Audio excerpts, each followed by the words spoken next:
Iniciaremos agora a compreensão de nossas atividades de hoje, na página 147. Os cães, eles possuem orelhas muito sensíveis. Eles conseguem ouvir os sons que são emitidos em locais muito distantes. Nós, muitas vezes, não conseguimos ouvir esses sons, mas os cães conseguem. Vocês podem perceber que quando estão soltando fogos de artifício, os cães ficam incomodados. Por quê? Porque o barulho é muito alto para eles. O que pode ser feito para evitar que a audição dos cães seja prejudicada por causa do barulho? Nós devemos evitar colocar aí o som no volume máximo, soltar fogos de artifício. Por quê?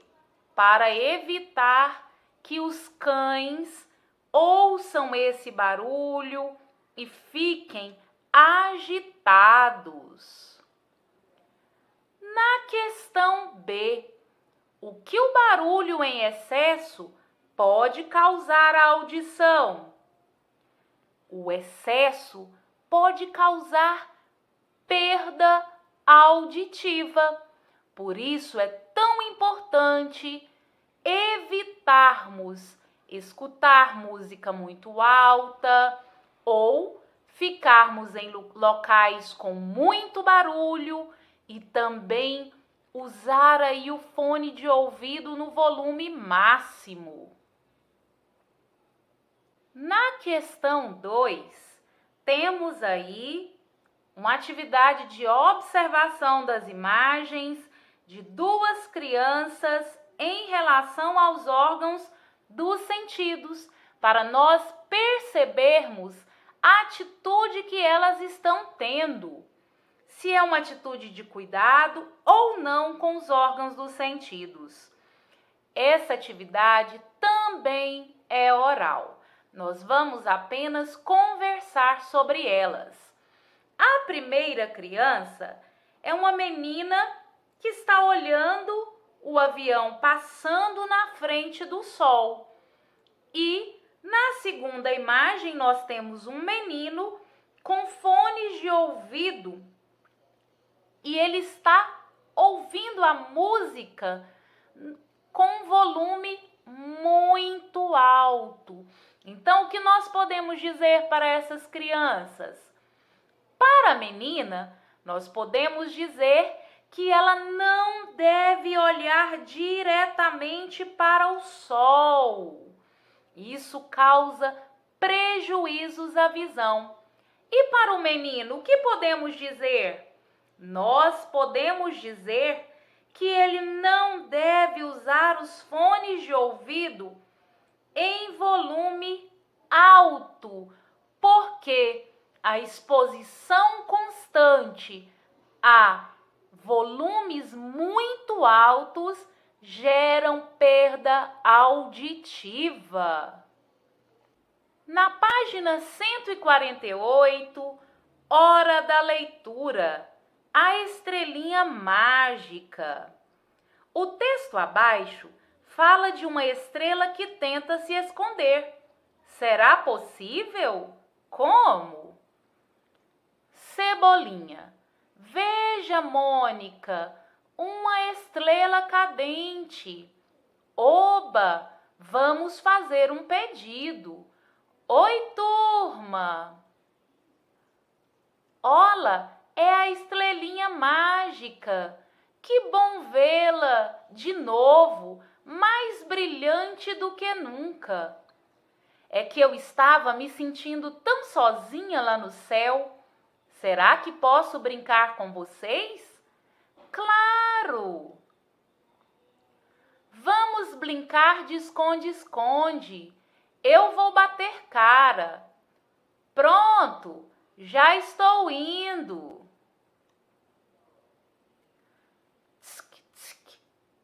Acho melhor a gente brincar de outra coisa. Essa história em quadrinhos nos traz algumas questões orais. 1. Que fonte de luz é uma estrela? Natural ou artificial?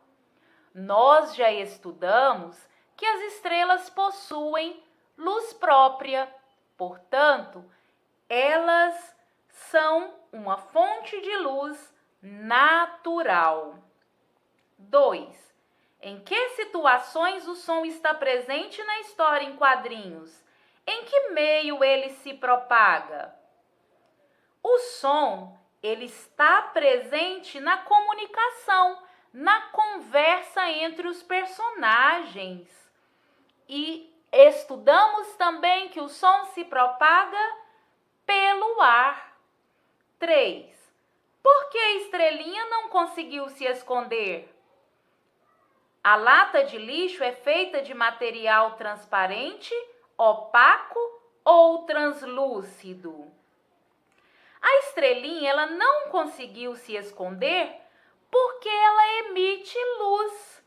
E a lata está aberta, sem tampa. Então, foi possível a Mônica perceber essa emissão de luz. E o material da lata é opaco, pois nas laterais a luz não se propaga, ele esconde a luz pelas laterais, que é onde está coberto por um material opaco. Agora, na página 150, revendo o que aprendi. Na questão 1, nós temos um texto que vem informando sobre os sons da bateria das escolas de samba.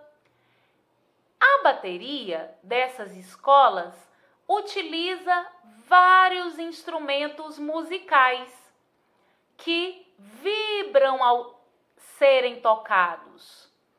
E as vibrações desses instrumentos, elas emitem ondas sonoras que são propagadas pelo ar.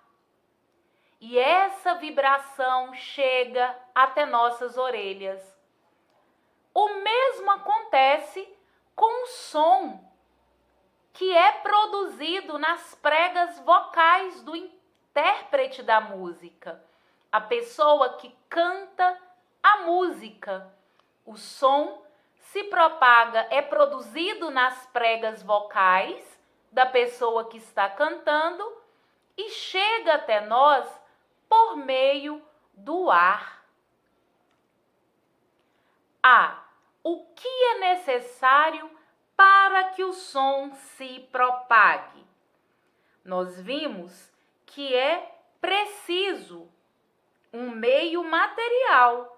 Pode ser madeira, as cordas dos instrumentos, o ar, a água. B. Que parte do nosso corpo vibra quando emitimos os sons de nossa voz? Nós vimos que existem as pregas vocais, que ficam na garganta. C. Quais órgãos de nosso corpo são responsáveis pela audição? As orelhas. D. Que cuidados devemos ter com os órgãos da audição? Nós vimos que não podemos ficar em locais barulhentos, nem ouvir som muito alto. E também manter sempre as orelhas limpas. Na página 151, questão 2. Você estudou que os corpos podem ser opacos, translúcidos ou transparentes. Identifique os objetos a seguir de acordo com essa classificação e explique a característica de cada grupo. Então, nós temos aí o caderno de papel, que sabemos que ele é opaco, ele não permite a passagem da luz. Temos a porta de vidro jateado, que é um corpo translúcido, ou seja, ele permite que parte da luz o atravesse.